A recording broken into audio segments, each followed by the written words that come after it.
Hey everyone, it's Coach Mo Fall with an awesome interview. I've got a dynamic duo, and I'm going to show you today the success factors of no matter what your dominant personality, whether you're an introvert or an extrovert, how the success factors that we actually use in the Kick-Ass Career Workshop and all of our advanced programs, how they work with women, no matter where they fall on that introverted, extroverted spectrum. It takes all kinds to lead. And these two wonderful women who are joining me today came from different backgrounds, different industries, different professions, and they're rocking it in their respective professions. And I want to welcome Nadia Clifford. Thank you for joining us on this interview. And Jennifer Ryan, thank you for joining us. Nadia, why don't you go first and tell us a little bit about yourself, and then we'll pass it over to Jen, and then we'll get right into the interview. Absolutely. And it's a pleasure to be here. So my name is Nadia Clifford. I am a Senior Director of Engineering Program Management. That's a mouthful. I work for a very high-tech team. I orchestrate planning and execution of high-tech projects in engineering, in IoT specifically. So it's a lot of complexity, a lot of dependencies, and I've been in digital transformations and high-tech for the last 25 years. Even before that was a thing. Yeah, right. Before transformation was like something that people wanted. You saw the world that way.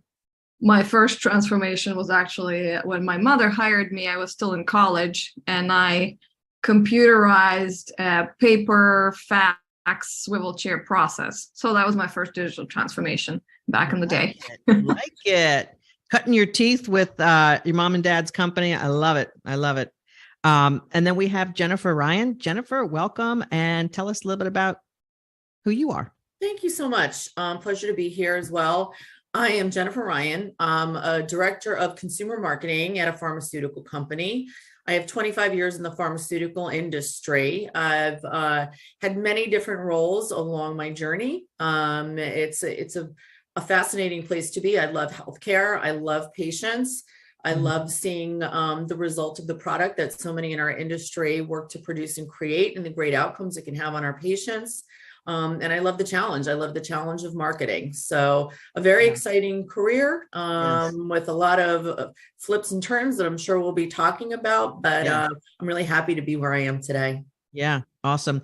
And both of these ladies, folks, have taken advantage of continual coaching. And Nadia, when were you in our first 12-week program? I believe I started 5 years ago, actually. A little bit more than 5 years. Yeah. I'm a veteran. Right. And it was 2 or 3 years for you, Jen?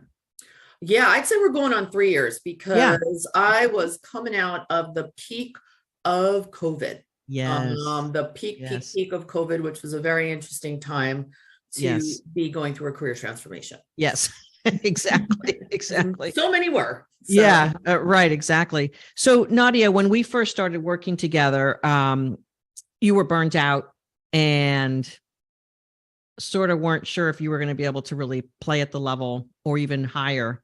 What was going on, and what did you learn in that first coaching dose, if you will, that we worked together 5 years ago? Yeah, I was really burnt out to the point that I got physically sick. I was overworked, overstressed, and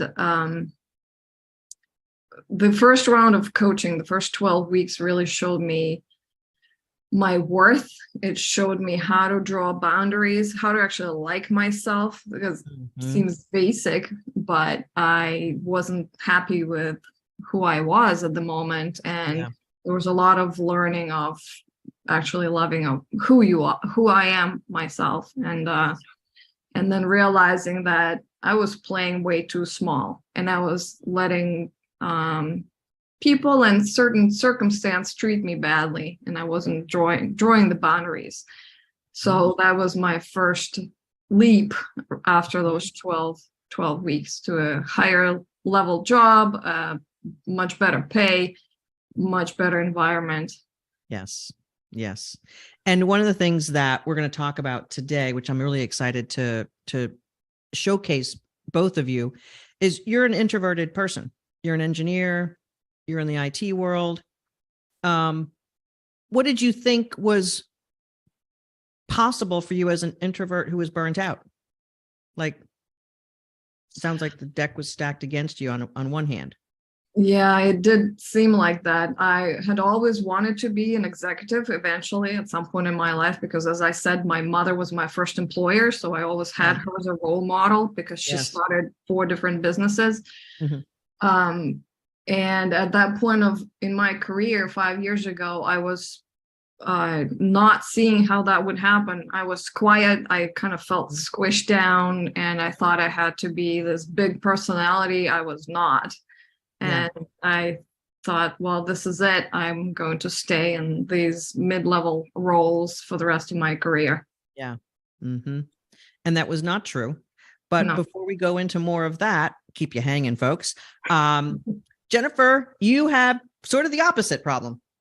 So when we first met, what was going on with your career and what did you learn about success in the way that was needed to work for you? Yeah. So I guess I'm the extrovert in this equation. Absolutely true. And similar to Nadia, though, like I started out in advertising where everybody, again, pharmaceutical advertising, but advertising industry is a little bit different. It's run by creatives and big personalities are welcome, right? Big personalities are encouraged. And then when I transferred to the corporate side, being a game player and understanding how to build your network and make your connections and make a lot of agreements and things come to fruition more quietly behind the scenes was a game that I needed to learn how to play. I needed to understand the rules, because as hard as I worked, I wasn't getting ahead because I thought, oh, my personality is my personality and everybody gets me and I wear it on my sleeve and everybody knows what I'm thinking because I share my emotions a lot.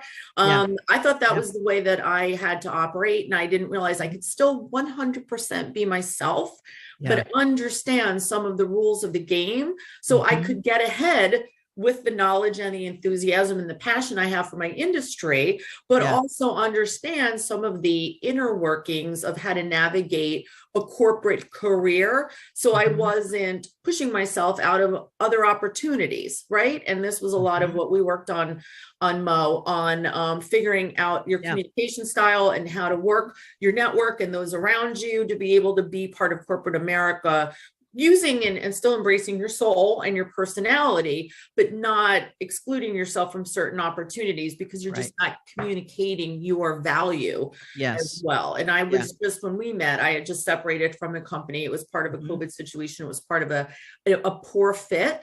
And I was also at the place where I was doubting my own worth and my ability to get ahead in corporate America.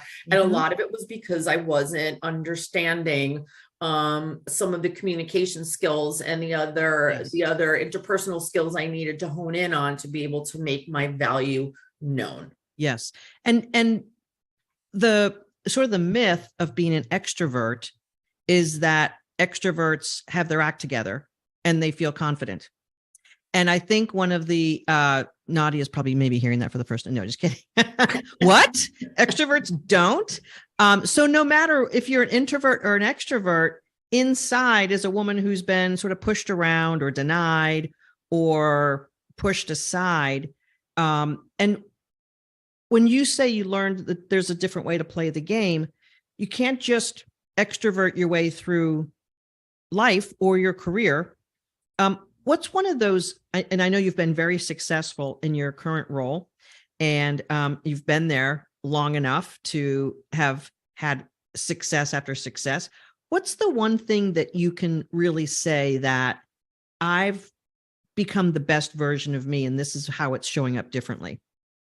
I think I've become the best version of me because, and this is a lesson that we went over, Coach Mo, and we called it working your cube, right? Yeah. I understand who I need to influence to get my agenda move forward. I know who I need to speak to officially, let's say, above the line in communication styles that are open to all. And I need to know who I have to speak with, say below the line to a degree, and have personal one-on-one conversations, who I need to influence quietly, who I need to put out there to the broader audience, and how forming these relationships is so critical to being viewed as a success and getting your agenda through, right? More so than I'm out there and I'm doing all the work and look at me, I'm the hardest worker. Right. It's saying you can trust me, right? I know what levers I need to push. I know who I need to have on my side. And that really put me in my current role, and I think, and I'm pretty sure because of the opportunities I've been given, in a place of trust with my company, because I know how to have the conversations. I know who I need to influence. I know, my inputs and my outputs, how to work that network in a way that I stand up my story, but I've already vetted a lot of my story with those who matter. And here's the insider truth on that. You had to trust yourself first before you could do that. Yep. And that's, with sort of having a little bit of a bumpy career and not knowing why you weren't really advancing, and sort of getting at the crux of you not really feeling comfortable or trusting yourself. That gives you a power gear that feels different as an extrovert, doesn't it? It's not as much out-facing power as it's internally feeling. Go ahead and describe it so I don't have to. 100%, right? When you have the communication tools, right, and you have aligned to your soul, and you have come to trust yourself and know your value, you have a very comfortable, and I like to say my internal platform, my internal voice, I always trust now, right? If I trust my voice, I know I have 25 years of experience. I'm every day going in to do the right thing. I listen for the truth and I speak the truth. So I can trust me. I am my North Star, right? And once you can operate from that place and you're not constantly doubting if you're saying the right thing or doing the right thing, and you know what your sphere of influence is, you can move forward. And honestly, this is how I advance. I know no matter what, I have it covered. There's nothing you can throw at me that I can't handle, because I have this inner core of knowledge and experience and trust and self-worth that I know how I can handle any problem thrown my way. So where previously, and some of this is age and experience, beyond the coaching, but where normally I would fall apart out loud, also being an extrovert, I don't use my inner voice a lot. I now know I don't have to fall apart. I can work it through internally and feel powerful in my own strength, that I can get through anything. Right. And Nadia, I know that in listening to Jennifer, you're thinking to yourself, that's exactly my experience. But again, sort of the self-worth, the inner trust, how has that worked for you? Totally different style. And you've had massive influence in the roles that you've had over these past 5 years. Yeah, I think the first step was embracing my own style, embracing my introvertness and quietness, and because I was so convinced, and I'm seeing these male role models in leadership roles that are super confident, that are extroverted, that just look very different from me. And I'm a, petite woman and very quiet. And I did learn to embrace my style. And Mo, you've shared other examples of other women in leadership roles that, are out there in corporate America. And I just started to understand that this is my style and I can still be a leader. And embracing this style was a game changer, because now I see it as strength. Because being an introvert, I observe a lot and I'm aware of different interactions that are happening between people. Like Jennifer was saying, playing the politics game, which I also thought, oh, this is toxic. I don't want to do politics. But when you look at it as a game of chess and strategy, and my strength is being observant and thoughtful and picking out the players and figuring out their agendas and how do I fit my agenda into their agendas. So it's actually quite a powerful combination. And also I did have to learn to speak up more, and I'm still sometimes not comfortable being in the public spotlight. But nonetheless, when I do speak, because I don't speak as often, I know that it holds a little bit more gravitas, because when I do finally speak, people do listen more carefully. That's the hidden secret of being an introvert. People want more out of an introvert than usually an introvert wants to give. And being a very smart woman, being able to be a problem solver, being able to look at complex issues, is really a gift that you have. And I remember the first time that you really showed up at a huge level when you had, I think it was the job you got first, where you had to run a whole team of engineers on a project. You remember that? Remember I forget what the number was, but it was a pretty big number of engineers you had to. Yeah, there were a few moments when I had to really step in. One of them was when it was actually a traumatic moment when our engineering leader was laid off in the middle of a meeting, and I couldn't tell the team what happened because it was kind of not an appropriate time. And I had to step in and lead the engineering planning meeting with all these engineers, and it went flawlessly. And after the fact, while I'm holding all this news inside, I informed them what happened. And then another instance was another growth spurt for me when I had to run a quarterly planning meeting for a technology organization of over 100 people. And that was early on in COVID. And it was the first time that was done fully virtually.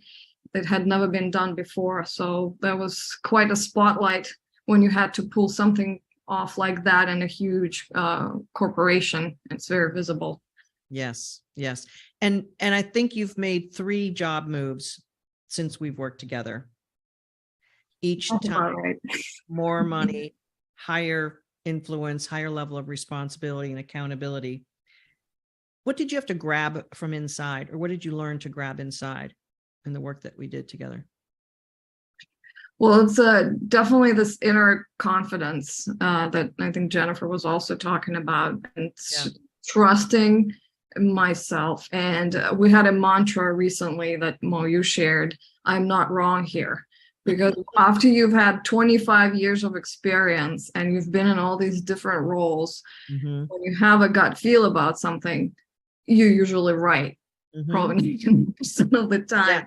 And so that helped so much, just to tell myself, I am not wrong here. I'm not wrong here.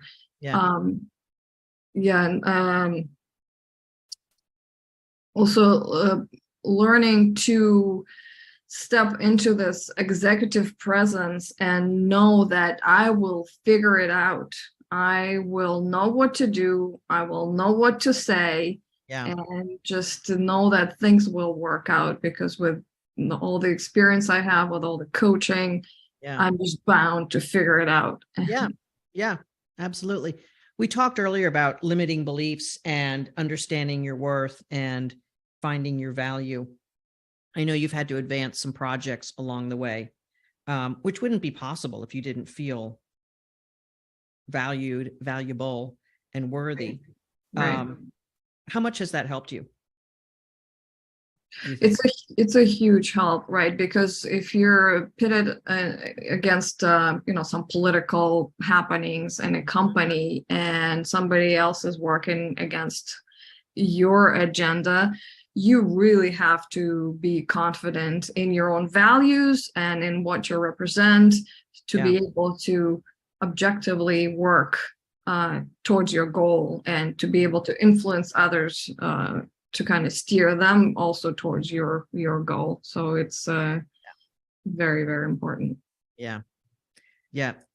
Jennifer, back to sort of the extrovert learning how to navigate the room differently. You've just had some big wins in your role and have been asked to participate in other things. how much different is that experience for you now that you've really learned how to channel who you are and what you're all about, trust yourself, and being seen, let's call it differently? Yeah. What That's a big deal. about I just want to give a shout out to Nadia for saying you're not wrong here. I'm not wrong here. Mhm. I have on my laptop, you probably can't read it, but it says, be the observer. Yes. And Yes. that's the motto a lot for us extroverts, right? Like, Yes. be Mhm. the observer. So many Mhm. extroverts, we're people who are in the family, we're the problem solver or the entertainer.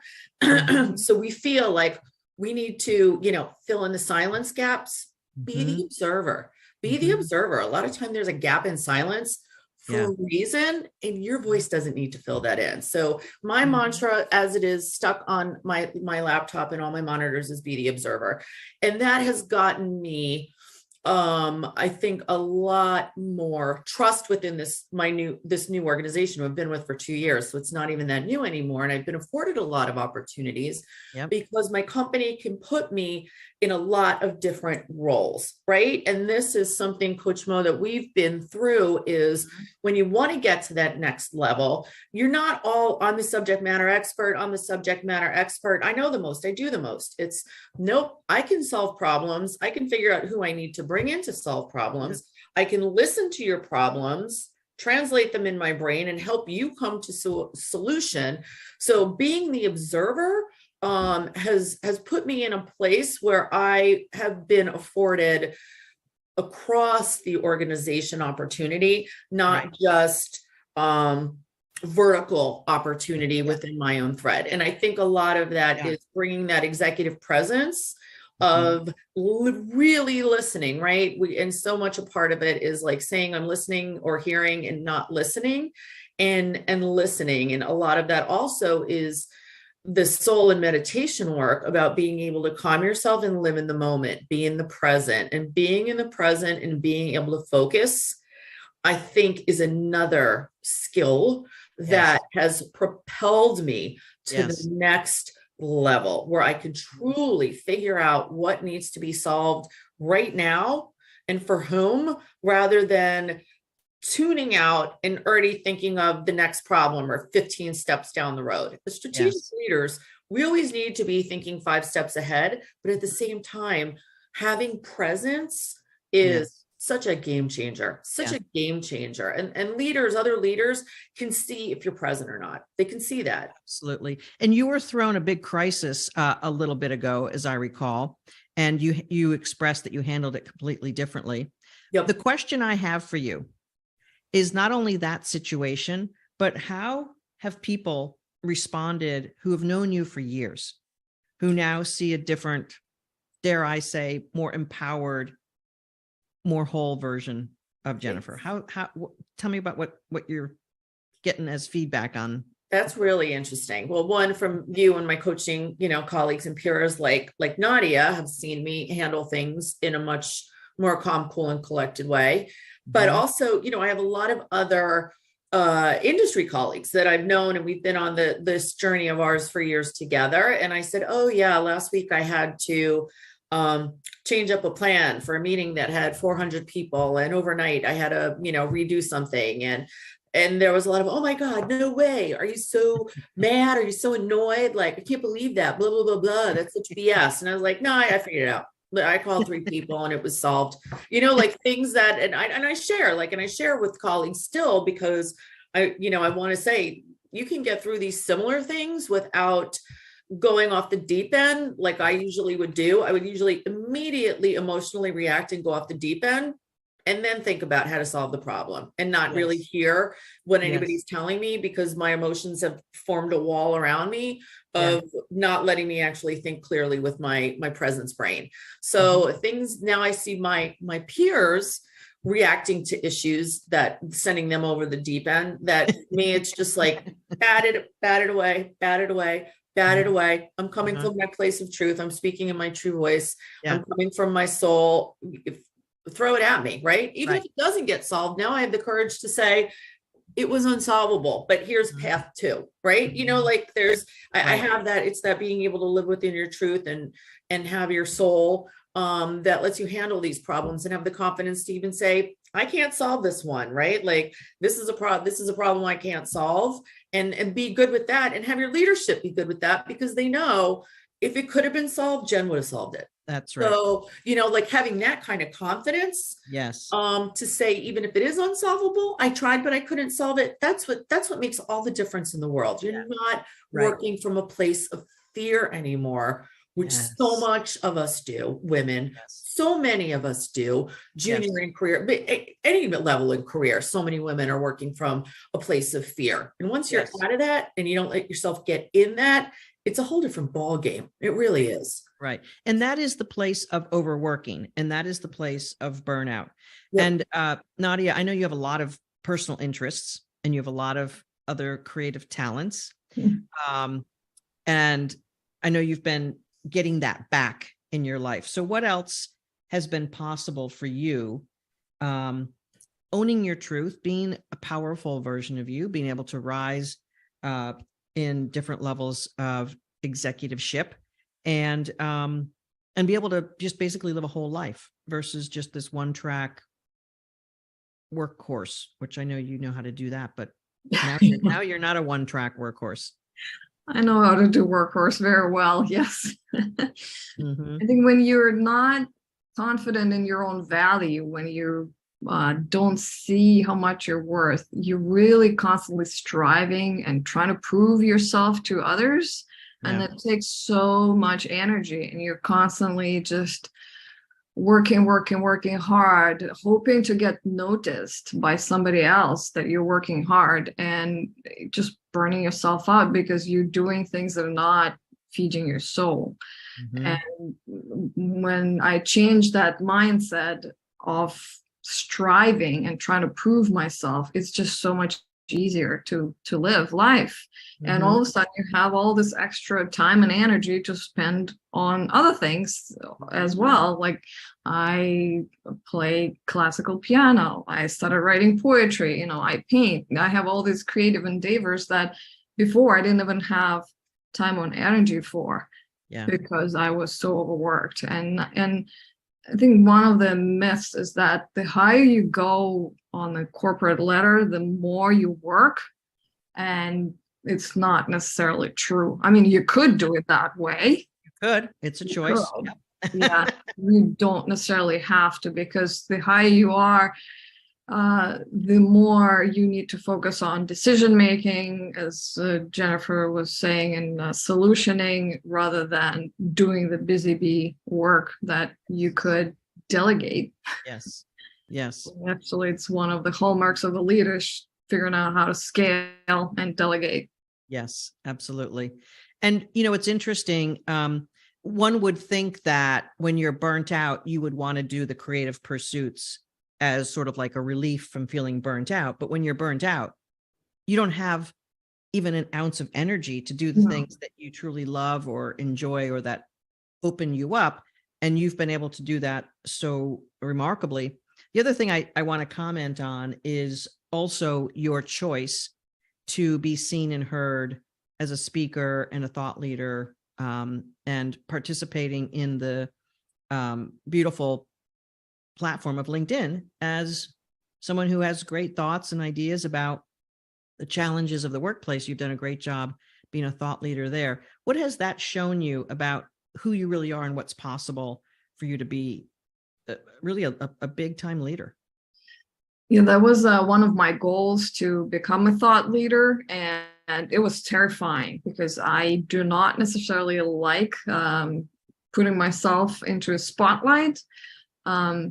But once I started doing it, it was actually an amazing experience. I started writing on LinkedIn, and I did a 30-day challenge when I posted an atomic essay every day. Mm-hmm. And I got such wonderful feedback from people. Somebody read every single one of my essays and said, wow, that was like a crash course in leadership and technology. Yeah. And it just gave such a boost to my own confidence and made me realize, wow, I know a lot and and I have a lot to share. And it's very rewarding to share with others and to help them learn something that I've learned already and maybe bring them along a little bit faster. Right. If you were the leader of yourself 5 years ago, what would you say to her, or what would you advise or mentor her to say? What would you? Oh, I would advise myself 5 years ago. Well, I had to start with creating boundaries. As easy as that.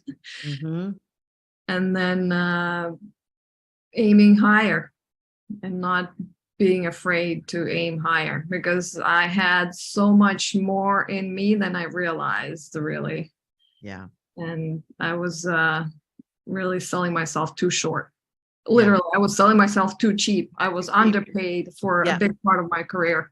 Yeah. Yeah. I remember a couple of the bursts through and just sort of having to almost like energetically match up with what you knew was true, but still the inside had to like grow into that truth. And now you're playing at a very high level. You're influencing in your organization at a very high level. What's possible for you now? Well, I think even a higher level is possible.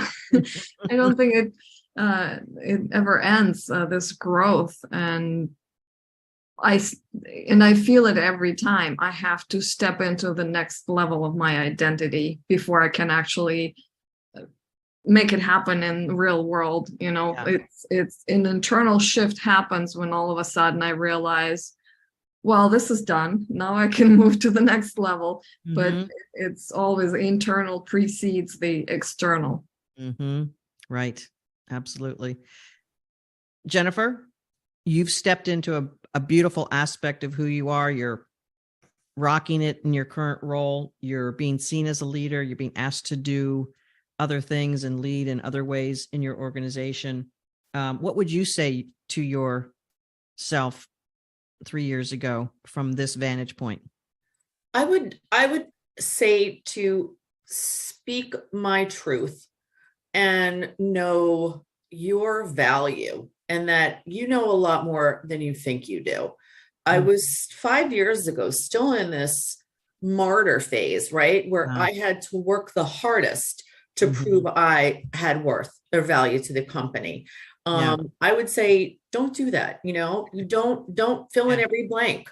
Don't be a martyr, like sit back, understand your worth, and show people your value by stepping up as a leader, because you are a leader and you have a tremendous amount of knowledge, but come from your place of truth. Don't put on this veneer of being the hardest worker. It's not getting you anywhere. It's not getting you anywhere, right? It's not. You look frantic. Right. You don't look literally, you look frantic. Nobody ever said Jen Ryan doesn't work hard, right? Like given. But can Jen Ryan be put in charge of a team of 20? I don't know. She's always running all over the place, right? That's right. Can we trust her? Can we be burning herself out too fast? That's, as you're saying that, I've had many clients who have been told they're not promotable because of exactly that thing that you just mentioned. Yeah. You look frenetic. So everything you're doing to work harder is working against you. Yes. Sit back, be the observer, be the voice of reason, be the one who really listens and is thinking about solutions, not just thinking about what to say next because you feel like you owe it to speak, right? Owe it to the group to speak. I always had it in my heart to be, I was always a mentor. I always was looking out for the next generation, looking out for other women. So my heart was always in the right place. I didn't have the communication tools, and I didn't have the confidence to speak my truth.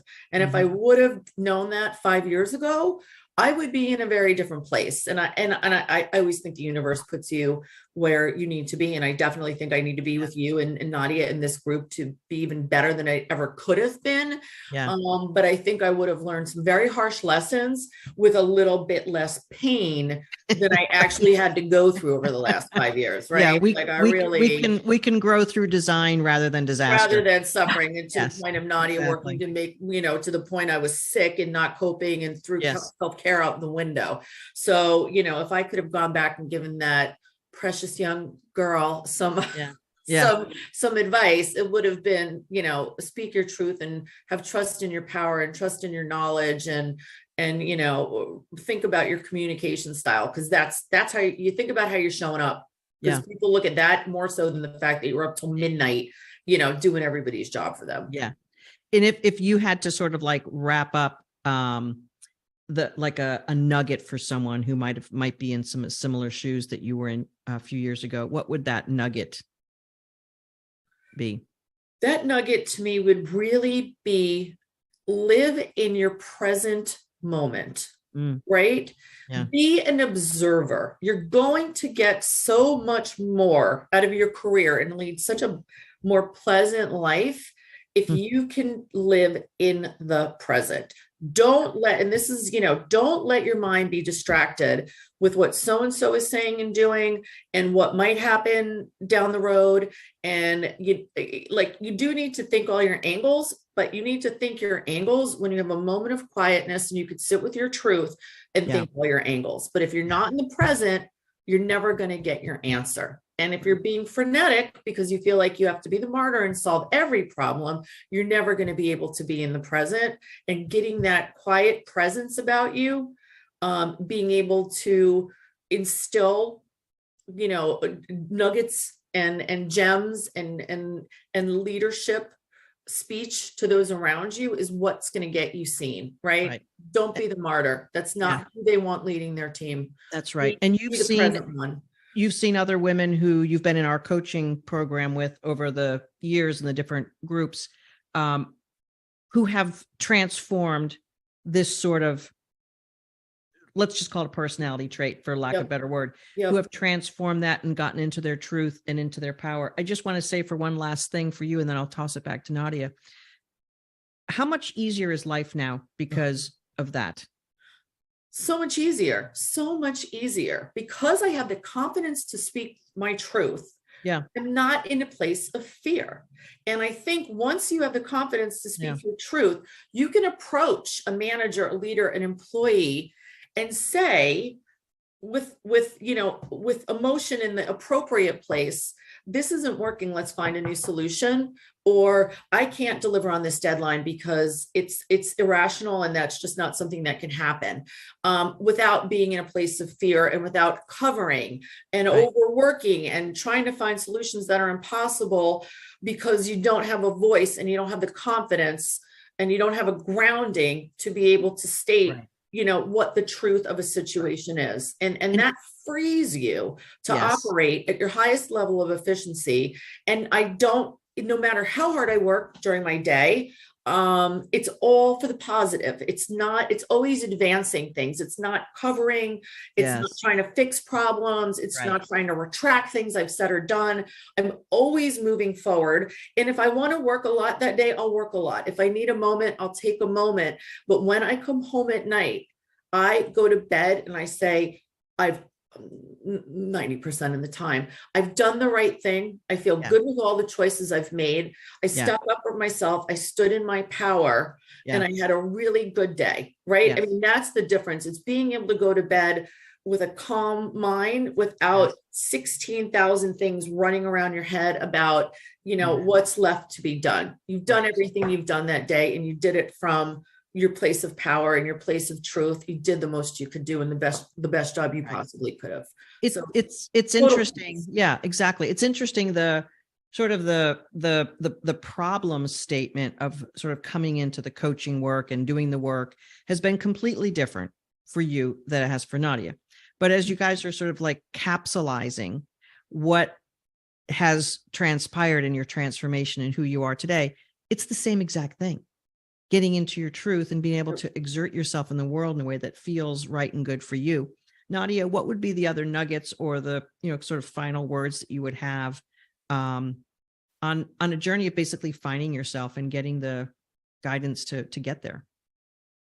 Well, actually, speaking of guidance, I wish I had asked for help sooner.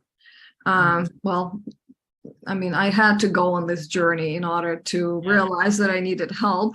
Yeah. But I had been thinking way in the back of my mind, I really wish there was somebody I could ask career advice of, somebody I could talk to about career, because I felt stuck for such a long time.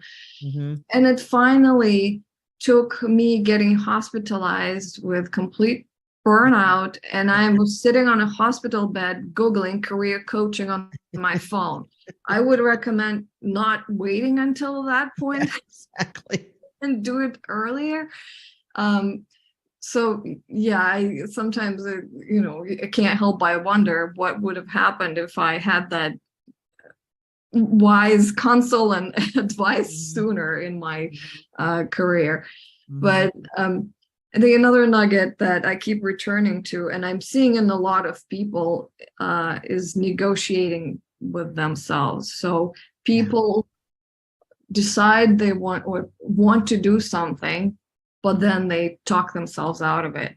So for example, like getting coaching, I kept telling myself, well, there's no way I can find somebody who would help me, or I can't afford it, and I wouldn't even do it. And then when it came to a point when I just had no choice, then that's when I did it. So, or negotiating salary even.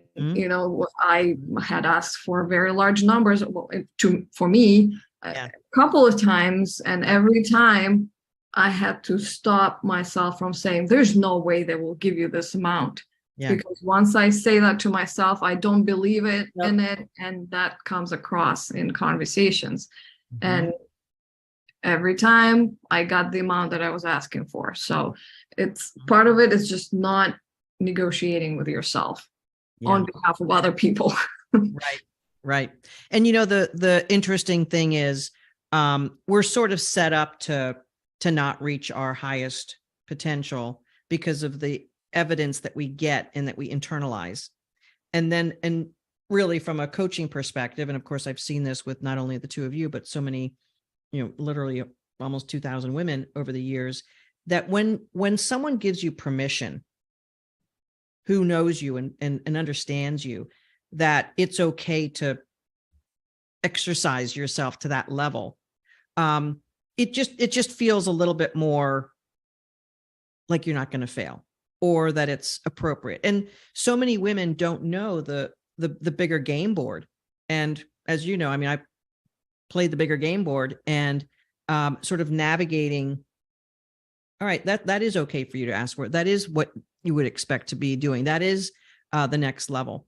Now that you see that, and now that you've allowed yourself to step into that. So, being a coach and giving advice and coaching is one thing, but when clients step into it and do it, that to me is like, where coaching is obviously the best game in town, because you need to be leveled up, because you want to do more and be more. And then here's how to do it. Okay, you step into that. And both of you ladies are such great examples of leaning into the process, leaning into the expertise, and taking yourself to that next level. And I just have loved this interview because I get to see both of you shining. I know the work that you did.